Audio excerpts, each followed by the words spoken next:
What's up, everybody? It's me. Sir Brockendale. Be reasonable.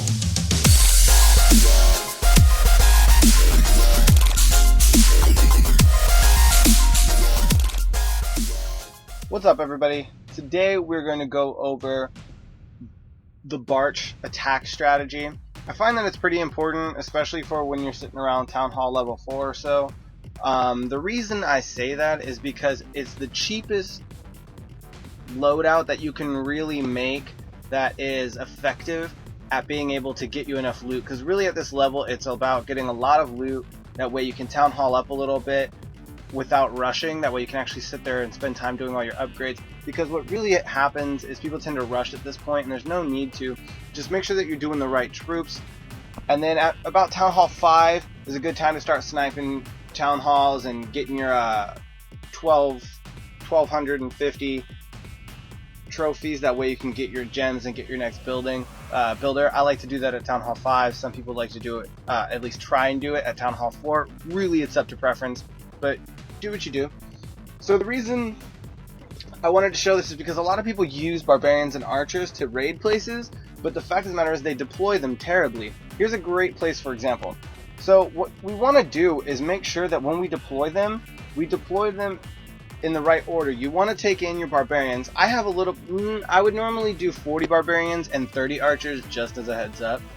But what we're doing is we're going to use the barbarians as almost like a meat shield. They're going to go take all the damage, whilst also being able to get in walls and stuff like that. And then the archers are going to follow up behind them. And we're going to do this in a couple different waves. And the reason we do this is that way the archers can get behind the barbarians and actually do some damage without getting hit so much, because obviously the archers don't have as much hit points as the barbarians. So let's go ahead. I want the loot mainly, so I'm going to start up top here because it looks like these collectors are full. This is what you're looking for, nice full collectors. So I'm going to start up here before this time runs out. So let's give this a shot. So we're going to throw them in, throw archers behind them. And now the tower and the cannon are aiming at them instead of my archers. My archers are able to pick off stuff for free. Do the same thing over here. Throw these guys in. And what you can do is you can come back over here, bring archers, and they'll run in front. Bring barbarians, and they'll run in front of your archers. But you want to keep putting them in front. So now I have the barbarians in front. They're taking up the damage from these cannons and from that mortar, and the archers are able to sit back and constantly reel in extra damage. So the reason why deploying this is obviously so effective is because you're able to make a really cheap troop that isn't going to cost you much, and you're also able to actually go pick up real amounts of loot as long as you're patient enough to find the right bases. One like this is actually a pretty, decent, substantial base for a Town Hall 4, running around, and I'm in what, bronze 3 right now, I think, bronze 2, somewhere in there.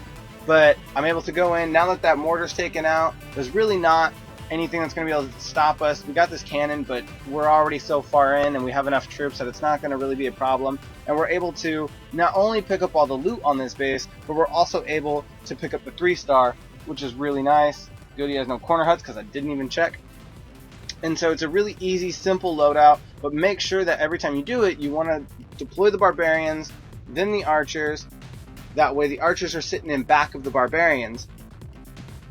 I lied about the corners.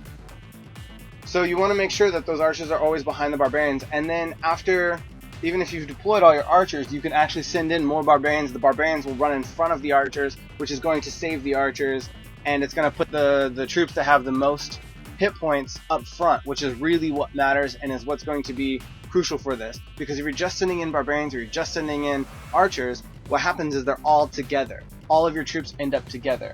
So by sending them in 2 waves, in 2 different waves and 2 different style troops, you're setting up 2 lines of attack. So whenever you have things that are going to do splash damage like a mortar, it's going to only be able to do splash damage on the one, and it's going to be hitting these barbarians that are closer. That's why you want to spread out your barbarians a little bit, how I put them on 2 different sides. And then it's going to make it a lot easier for you because your archers are still going to be able to do damage without getting taken out by a mortar. So I highly recommend adapting the Barch attack strategy on the lower levels especially. It also comes in handy again once you hit Town Hall 7, but that's for another video and a whole different reason as to why. But so anyways, I hope you guys enjoyed this, and I hope that it helps some of you out that are in the Town Hall 4, Town Hall 5, even Town Hall 3 area. It's a really good technique, and it's able to really kind of get you that loot that you need, and it's also able to pump you up on some trophies. So I hope that this helps, guys. Let me know if there's anything that you guys want to see other than, you know, attack strategies and stuff. But other than that, I will see you guys next time. What?